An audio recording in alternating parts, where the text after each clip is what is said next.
περιπτώσεις αυτού του κόμματος που λέγεται Νέα Δημοκρατία και που κατά τη γνώμη μου, να πω δημοσίως, είναι η ντροπή της δεξιάς.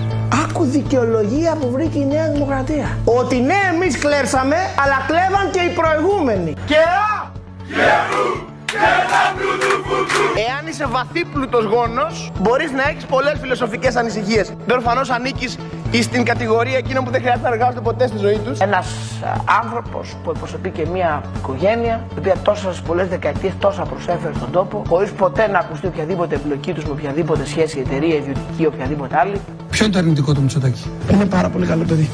Όποιος από εδώ και μπρος, σε επόμενες εκλογές ψηφίσει είτε Πασόκ είτε Νέα Δημοκρατία, νομιμοποιεί την κλοπή του δημοσίου χρήματος. Τα κόμματα αυτά τα δύο είναι και κλέφτες και ψεύτες. Το σύνθημα λέει της Νέας Δημοκρατίας στην έναρξη της εξουσίας ήταν σεμνά και ταπεινά, ενώ τώρα λέει άλλαξε, έγινε σεμνά και μετρητά.